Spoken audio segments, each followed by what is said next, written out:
The Spina di Rasula talks post-disaster rebuilding. I recently visited Poisson to meet with Miss Navia, spokesperson of the Spina di Rasula, and we spoke about Poisson's present and future. Old soil can still give birth to new bloom, Miss Navia stated. Hope is like seeing a small cookie when you're starving late at night. You just need a little of it.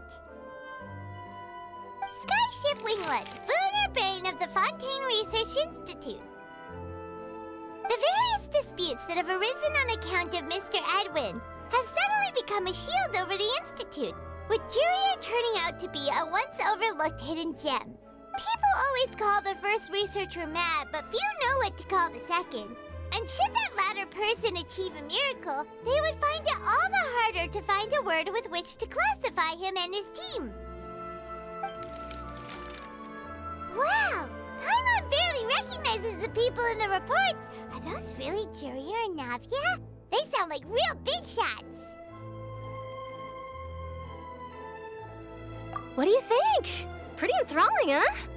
The Steambird's idea was pretty simple.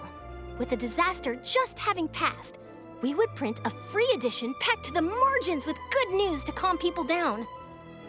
The value for these big scoops lies in their inevitable follow-ups. We'll publish further reports and go into the stories behind those people. Edwin's assistant, Jurier, created a true flying ship, while Navia is leading people in the reconstruction of their home. I'm sure that these stories could draw even your well-traveled eye. Paimon's curious too! Wait a minute. Didn't we watch everything happen from start to finish? What's there to be curious about? And that's exactly why I'd like you to come conduct interviews with me. You're the best incubators of news, if you haven't noticed.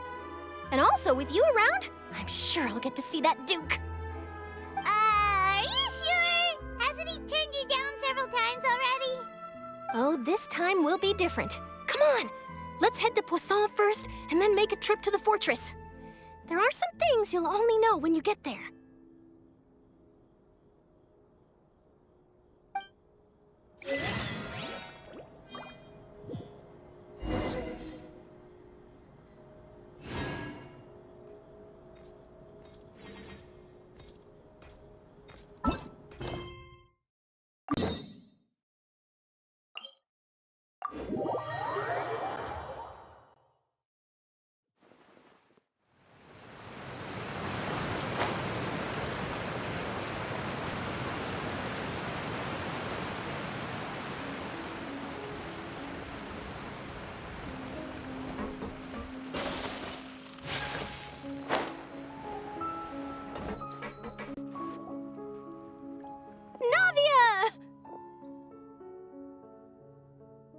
Oh, it's you. What brings you all here? Hey, we're just having a look around. I'm here to update myself on how things are going here. Oh, the Fatui are here too. Let me introduce you. This is Mr. Garunt Snezhevich. He represented the Knave in sending us a large amount of supplies, and is helping with our work. Our residents are hard at work as well. Thanks to everyone, work is progressing nicely. We've lost a lot of people, but we're moving forward. That will have to be enough. Hello, Miss Charlotte. I'm a big fan of yours. I especially like that article you wrote last year about Fontaine's stray cats. But if you don't mind, could you not emphasize our role too much in your report? It's not charity we're doing here. We just happen to share the same interests as the Spina. I get where you're coming from. I'll keep it as simple as possible. Or would you be willing to feature as friendly neighbors? That would be fine. Thanks. Oh, you're back too. How are things? We finished laying down the construction materials. It'll be another hour before the workers are able to go over there. Huh? You're here too, Clarant? Well, her reputation's greatly risen after that whole duel business with Miss Farina. So she's here in Poisson to wait out the heat. All right. She really came here to help me out. There's too much to consider in the reconstruction of Poisson. The Spina has need of more decision-makers. And, well, I do already happen to be connected to Mr. Callis. Oh, wait just a moment. Do you mind me asking a few questions? You know, about how you felt before the duel, about what it was like facing down a god. There's lots of exciting material there, I bet. Forget it. I'm sure you can find a better theme than that, Miss Charlotte. I see you're the same as always. Couldn't you do me a favor, for Navia's sake? Well, if we're talking about doing things for my sake, you might as well just take a few more photos of me. Or of the Traveler. It's better than wasting time persuading Chlorand, at any rate.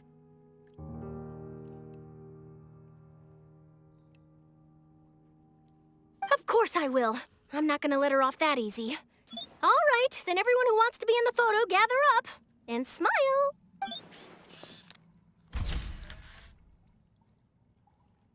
How did it go? Was it a good shot? Did Paimon look cute in it? Not bad. Your addition really helped the composition of the picture.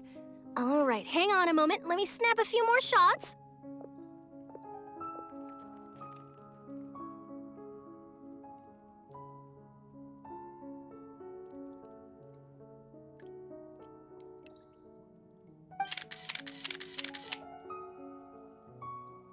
All right, that should do it. I'll be back here later anyway, so let's call it a day. You're very quick. Speed is of the essence when it comes to the news, and freshness is the key. Also, not to brag, but I'm pretty good at building connections. Who knows? I might eventually get that interview with you after all, Miss Chlorand. Wow, you really do have that never say die spirit. I'm impressed.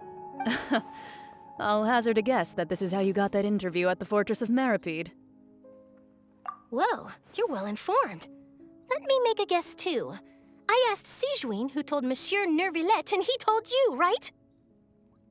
That's a very complete information chain. In truth, all Monsieur Neuvillette asked me was, when did the fortress become so friendly towards the media? I told him that it was best not to speak too soon. There's no guarantee that Wriothesley will make a personal appearance. You're right. I've got to treasure every moment I have with them. In which case, I'll be making a move first. Stay safe now. And tell me if you hear anything interesting. I'll treat you to afternoon tea in exchange.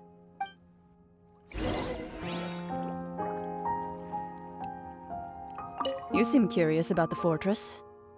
Of course. That Wriothesley. I still remember going down to the fortress to grill him for information on my father's case. Boy, did he take me for a ride. Without telling me anything, of course. But he did invite you to tea, didn't he? Too large. I have to agree. The tea there is very good. Speaking of that, would you like to have some today? I mean, you've got time, right? Well, I'd be partial to some shortbread. Wow, it's like we've got a menu or something. Sure. Good. What flavor of biscuits would you like, Mr. Snezhovich? Me? I'm fine with anything. But I would prefer chocolate, should you have it. All right. Leave it to me. I'll go over the newly arrived supplies with you later, Mr. Snezhovich. We should be able to finish the preparatory work today. That works great for me. Huh. Is it just me, or did you get a new lipstick? I did. It was a gift from Sijuin. Want to give it a try? I think the color would suit you, too.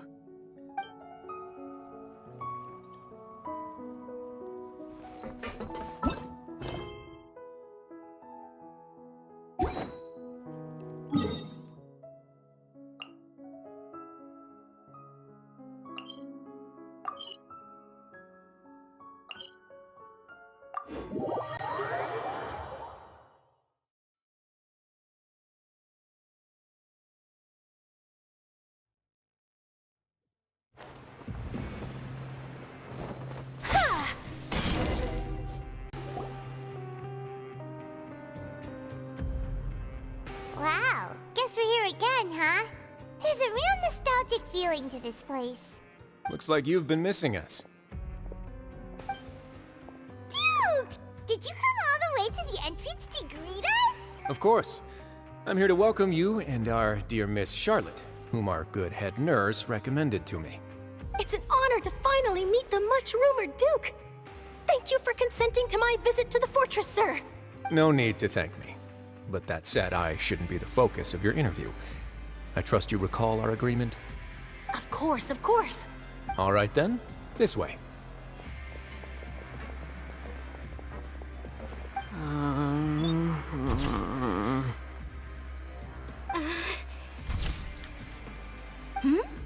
Hey, no need to be so nervous. I've already taken all the photos we need. Miss Charlotte, do these pictures really need to be published on the cover of the Steambird? It would seem that Miss Lorvine doesn't want her face to appear beside that of Mr. Jurier, hmm? Sir, please don't say things like that. But it looks like dear Mr. Jurier denies it. Might this interview be very important to you then? No, I just... This is my first time being interviewed, and I'm very thankful to the Steambird for...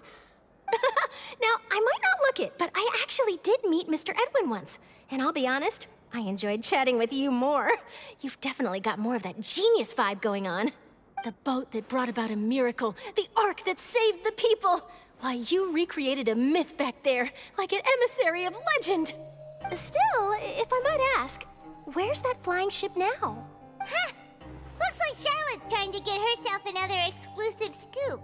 I have to apologize, but that ship is presently in the bowels of our factory. I'm afraid it won't be easy for you to get a shot of it. Really? Well, then in that case, could I have an interview with you to make up for that loss? You already know my answer, I'm afraid. Best you interview our head nurse instead. Or perhaps you'd like to take another photo of this couple of researchers? Did you really have to use the word couple? Well, then, 2 solo photos will do. Is my hair messed up? Please, someone help me have a look. Things sure are getting pretty lively here. We've seen this kind of thing before. Oh, seems like everyone's here. Would any of you like to try this new drink I came up with? Ah, Siegeween. Hey, Miss Charlotte. Why don't you, take some pretty photos of our head nurse? Sure. Come on, Miss Siegeween, over this way. Let's find a brighter spot. Huh?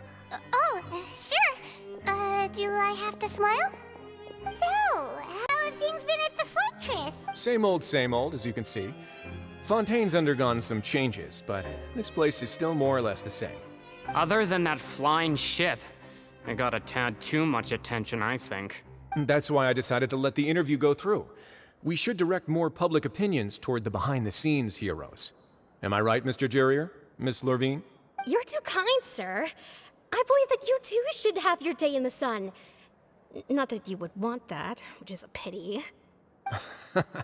I'll just leave the spotlight to you two. I see. Lots of things happened that day, huh? Anyway, regarding that Harbinger, I'm not sure you remember, but his 3 young followers are still waiting for his return. He sure did win them over, huh? I'll tell them that there's good news and bad news. The good being that their boss seems fine, and the bad being that they must face extended sentences for abetting his escape. Oh, actually, what about you? Are things gonna change for you too? What change can there be? The fortress will keep chugging along, and so will my duties. As to what Miss Farina's departure will mean for the nation, and if our laws and governance will be transformed, we'll leave those to the folks in the overworld. Hey everyone, the photo shoot's done. Good. In that case, let's call it a day here. Thanks for your cooperation. Come on, Traveler, let's go. Till next time, everyone. There'll be a next time? Maybe. Who knows? I might write a story about the underwater factory next time. Until then. All right, last stop, the docks.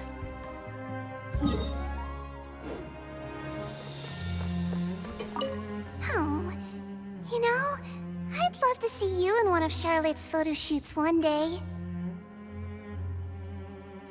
Is that really necessary? Our line of work doesn't really require much photographing. It's precisely because we don't need the picture that they'll have value as keepsakes. You don't really look all that opposed to the idea, you know. Maybe I'm just happy that I managed to once again avoid the spotlight. I think this interview went well either way.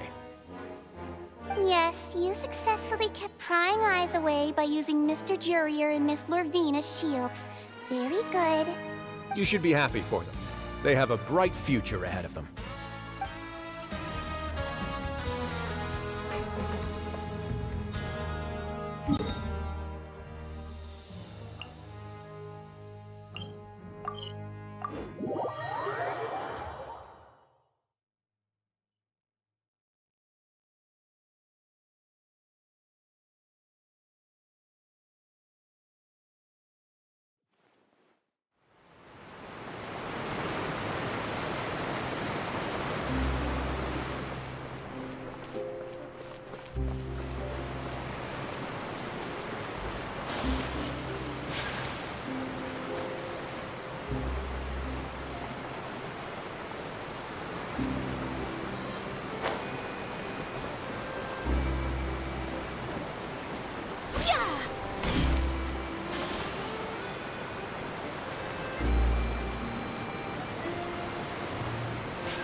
Navia mentioned that she stayed in touch with Linny and the others after working together.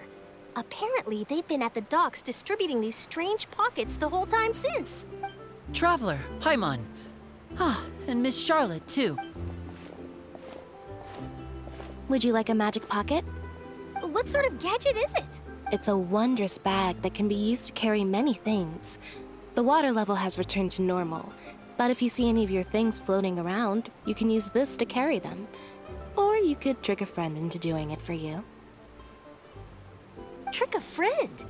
I wonder which of my friends would fall for that.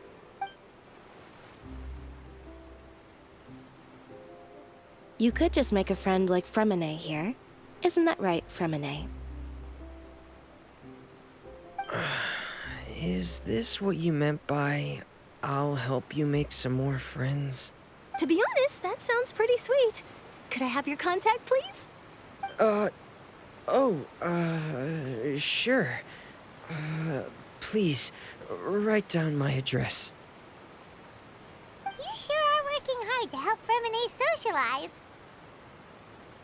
He was the one who proposed doing this. He even wants to assist in our magic shows.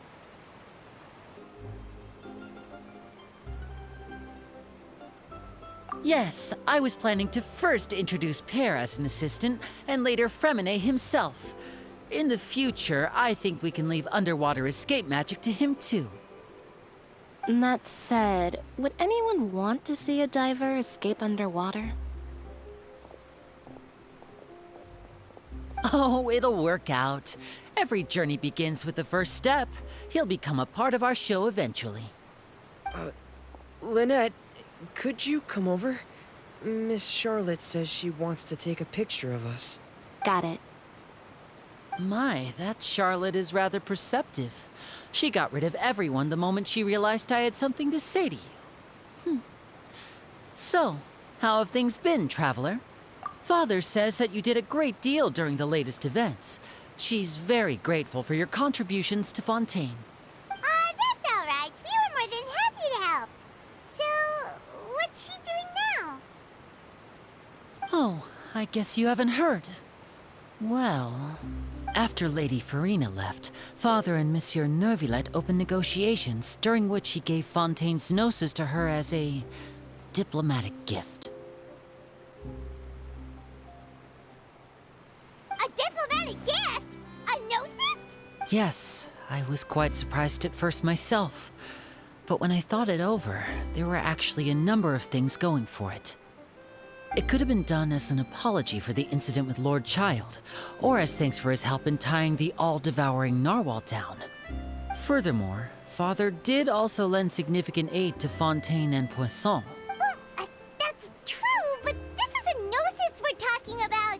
Doesn't this seem a bit irresponsible? I would agree, but I've also heard that it seems that Monsieur Neuvillette has had a significant change of heart regarding the matter. So there's some reason for this that only Nervalet knows about? I suspect you'll have to ask him about that yourself. Ah, yes, speaking of which, I did see him strolling around the entrance to the Fortress of Meripede a while back. Isn't he real busy and stuff? Paimon didn't think he'd have the time for that. But back to the topic. The Gnosis was given to the knave, right? What about Child? They say that he's returned to Snezhnaya to recover from his wounds. I hear that the recent disaster really did a number on his health. That's true. When you think about it, we've had loads of run-ins with the Fatui. To think we'd be allied with them this time. So shocked by such a simple switching of sides?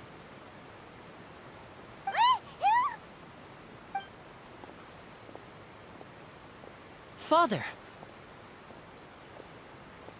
Well, well, what do you know? Come to the docks to see how my children are doing and meet the Traveler by chance. Please do not pay my accomplishments in Fontaine too much mind. I would have done them regardless. Are you going to take the Gnosis back to Snezhnaya? That is our duty as Harbingers, yes. Don't be too preoccupied with sides. The goal of the Fatui concerns not a single place or person, but the entire world. With such a grand goal in mind, it is inevitable that we must wear many masks. Switching my masks is something I've always done. Well, that depends on many things. No one truly knows what the future holds. What good is honesty if you can't rely on it forever? As for you, I very much look forward to our next collaboration. Good things cannot be achieved alone, and you've proved yourselves to be great partners. A vision? All right. I'll remember to return it. Thank you for keeping it safe for him this entire time. And that's a wrap for me. Huh? You're... Greetings, Miss Journalist. Hello. If I'm not mistaken, there are diplomatic channels I'll need to report to take a photo of you. That is correct. So forgive me, but I will not be able to serve as a subject in your article. However, feel free to write as much as you'd like about our dear magicians and our upcoming rookie talent. I will. The sea breeze is quite pleasant. I shall continue my walk while the weather remains so agreeable. Farewell. Farewell, Father. Oh, she has such an intimidating presence. I didn't even dare to take a picture. Thankfully, I've already wrapped up all my pre-scheduled interviews. Thank you all. This'll be more than enough for me to write about, I'm sure. Don't be too nervous. Why don't you take a magic pocket before you go? Here, Traveler, Paimon, you take one too. To move things about? That's right. Funny. I was giving out magic pockets when we first met too. And what do you know? I'm doing the exact same thing right now. So many things have happened, but the pockets are still the pockets. I guess this must be life. We will all follow our own paths, and serendipity will lead you to your fated friends. All right then. We'll be handing out pockets in some other districts later, so we'll get going now. Have a good day, you two. Well, guess we sent Charlotte off. Shall we go see what Nervalet's doing? As long as he's not so busy that he doesn't have time to chat anyway.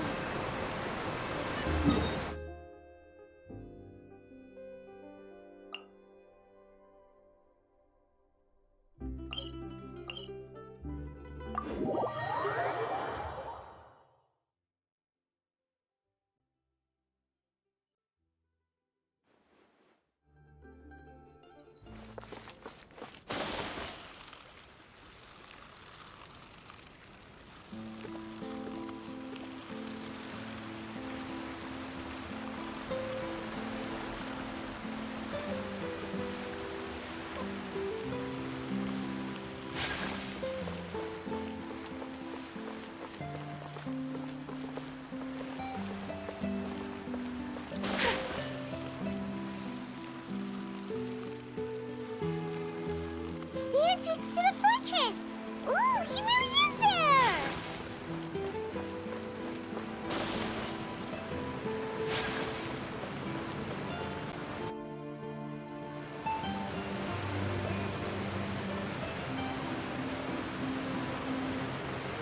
So, you really are here, Neuvillette! Paimon didn't think you were going to have free time this hour of the day.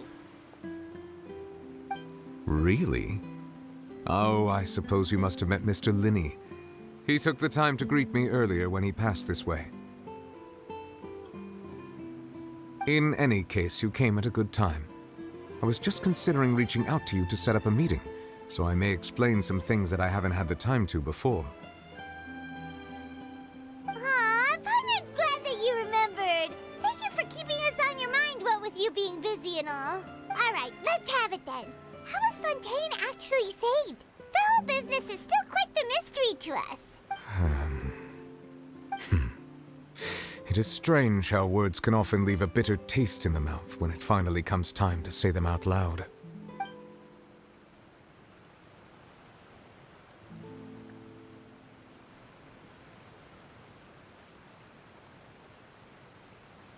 Whoa. So that's what happened?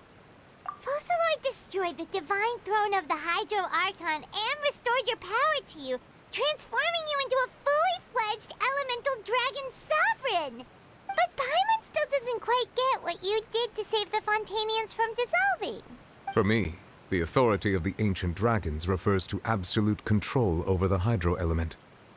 Fontainians were incomplete humans born of Egeria's use of the power of the primordial sea, with constitutions similar to that of mimics. But so long as those primordial energies remain within them, I could use the ancient dragon's authority to grant them true blood, after the fashion in which life was first brought into being on this planet. In other words, when I gave my verdict, Fontainians became true humans, and thus would naturally no longer be dissolved by water from the primordial sea. Focalor must have counted on you to make that decision as well. Your verdict was the key to making the prophecy appear to have come true while saving everyone. Yeah, and in a manner of speaking, Focalor finally managed to fulfill the original Hydro-Archon's wish to turn Oceanids into real people too! It seems from your expressions that you still have more things you wish to ask. Ask away. I will tell you the truth as I know it.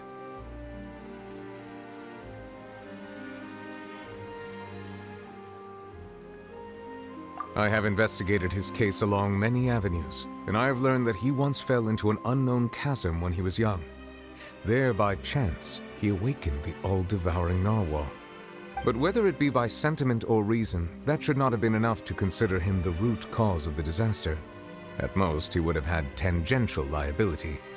As for the judgment passed by the oratrice during the trial, whether it was due to that liability by association or Focalor deliberately using him to buy time for us on the assumption that he would be able to hold the creature off, I cannot say.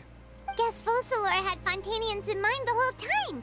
In the end, it was thanks to her that they finally became real humans. Hang on a second. Paimon suddenly got another question. Back when Fontainians hadn't yet become real humans, were the children they had also transformed Oceanids? Life has always flowed like water. Do you recall how Fontainians would often come to the Fountain of Lucine to pray for children? Yeah, Lynette said the fountain is where all the waters in Fontaine converge. In truth, even those couples did not know that such prayers were no mere custom, but instead a form of ritual. Those Oceanids who were blessed within the spring water would later descend as new humans in the coming months. Paimon sorta gets it now. Either way, seems like this ritual won't be of any further use, but it'll probably live on as a local custom. Ask away. I will tell you the truth as I know it. Yeah, about that. Risley said Farina has already left. What's that all about? Ah, Lady Farina. The people are only aware that her death sentence has not been carried out. She abdicated the post of Hydro-Archon and left affairs related to that title to me, before leaving the Opera House. I related Focalor's words to her faithfully and completely. After hearing them, she seemed neither saddened nor comforted. She simply said that she was tired and needed to rest. Having said that, she then packed her things and moved out of the opera house, not unlike how an ordinary person might. But she's still got a place to stay, right? You need not worry. I will make arrangements to ensure that she will not want for food, clothing, board, or travel. In truth, I am somewhat happy for her. The wear and tear on her spirit will, of course, take time to heal. But now that she no longer has to play the role of Focalor the Hydro-Archon, she can finally lay down her burdens and lead a normal life. What about you then? What are your plans now that you've regained your full powers as the Hydro Dragon? After Focalor passed on, the Oratrice also ceased to function. This matter will directly affect our trials. After much careful consideration, I've decided to take over its role in our courts. From now on, I shall hear cases and pass verdicts by myself. Looks like you're still considering stuff from the perspective of the Udex, huh? As an elemental dragon, there are indeed many things that I must do. But this power and this duty, in a manner of speaking, you could say that both were granted to me. As such, before I attend to my other responsibilities, I must first and foremost continue to serve Fontaine as its highest judge. The duty of the Hydro Sovereign and the duty of the Udex shall coexist within my person. Additionally, the Hydro-Archon's departure has brought about another problem, which is that the Opera House shall no longer produce indemnitium. That's true. That power was derived from the people's faith in the Hydro-Archon, wasn't it? Wait, but the various mechs and machines in the city are all still okay. Where are they getting their energy from? As I am now, I have full command over New Musia, and it can serve as a complete substitute. Another reason why I cannot quite leave Fontaine immediately. Wow. This ancient dragon's authority stuff is really quite useful, huh? Ask away. I will tell you the truth as I know it. Oh, that's right! They say you've given it to the knave as a diplomatic gift or something!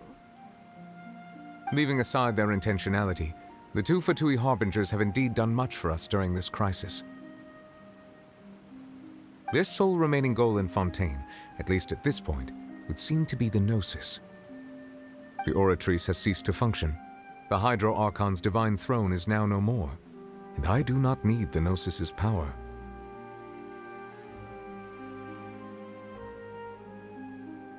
As such, it has lost all meaning for Fontaine.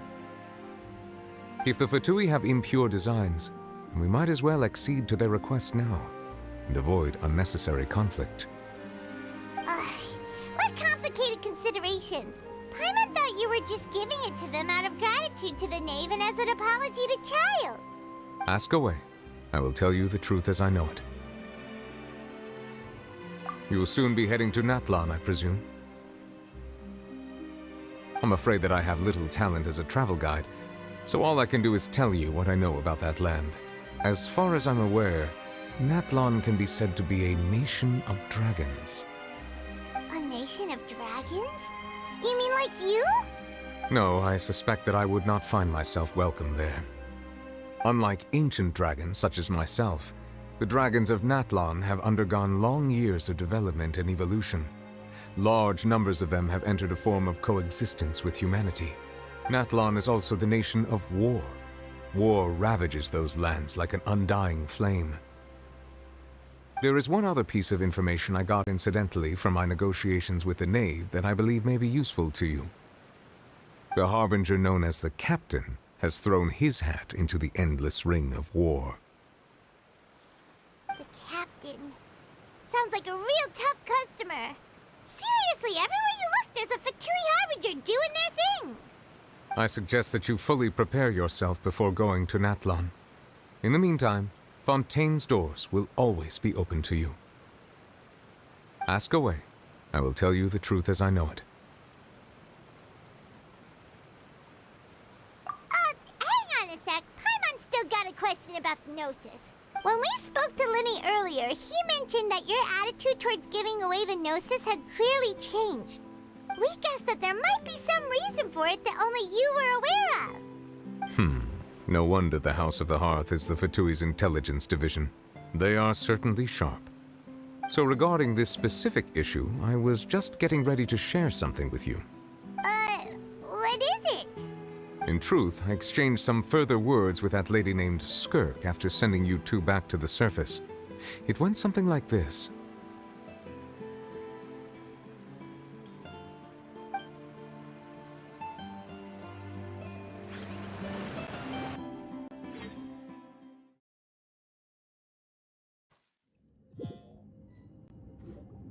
Well, we're going to head topside to see what's going on. You hurry over soon as well, all right, Nervalet?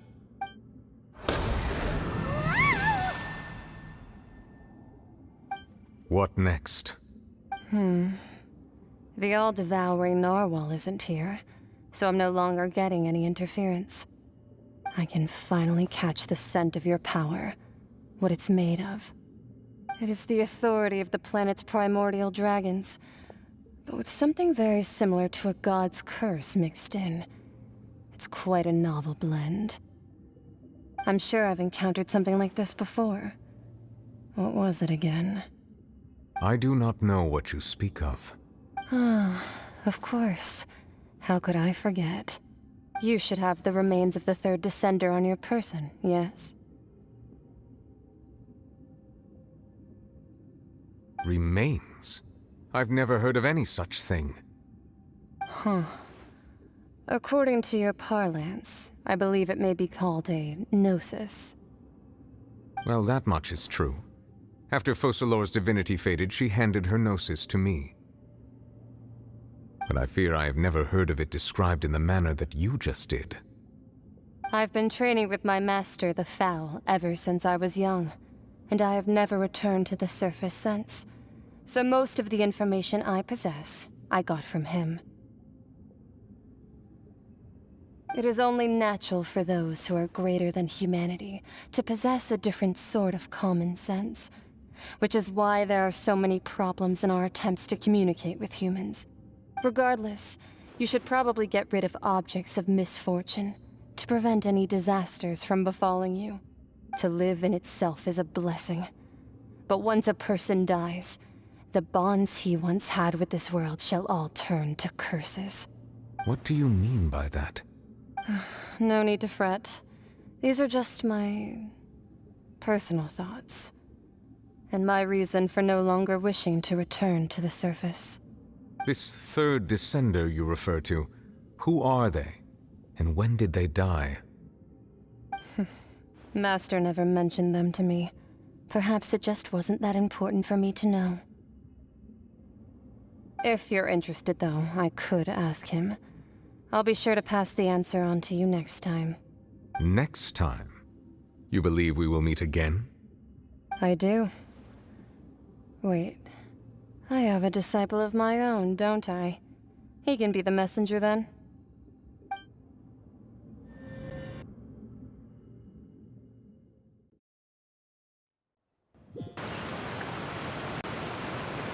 That's what she told me. Whether it would prove useful or not, I wanted to pass that information on to you. The remains of the third descender? So that's what the Gnosis actually are. Paimon just thought they looked like chess pieces. How could they be a person's remains? All the same, assuming that there was no misunderstanding or special metaphor at play, that is what she meant to say. And she said that it would bring misfortune and that you should check it, which is why you gave it to the Fatui. If she speaks the truth, then I would simply be putting Fontaine at unnecessary risk by keeping it here.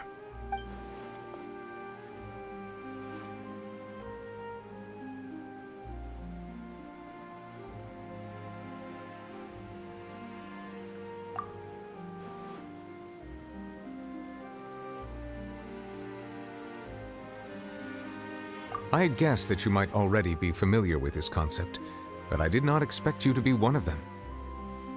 That means that the Gnosis, which are exceedingly element-compatible and can even enhance elemental abilities, do indeed come from the third descender.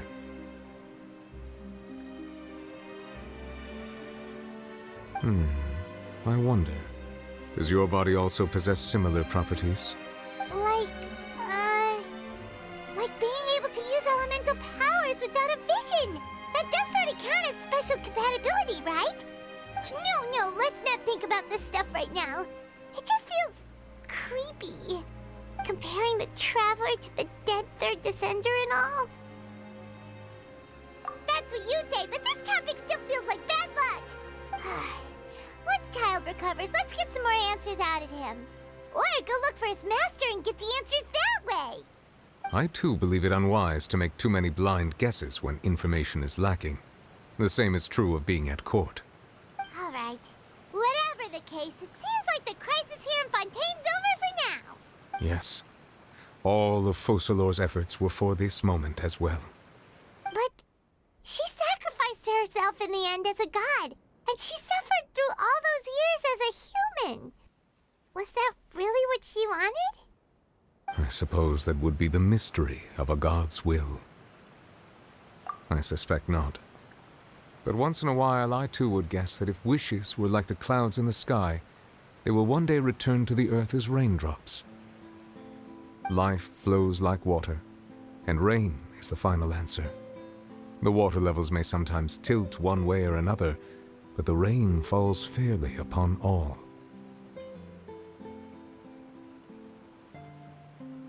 And what, ultimately, is the difference between the rains that fall upon all of us?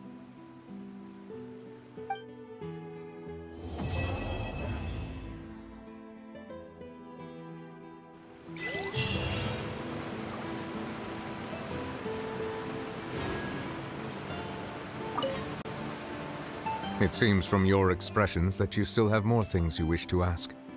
Ask away. I will tell you the truth as I know it. I suggest that you fully prepare yourself before going to Natlan. In the meantime, Fontaine's doors will always be open to you.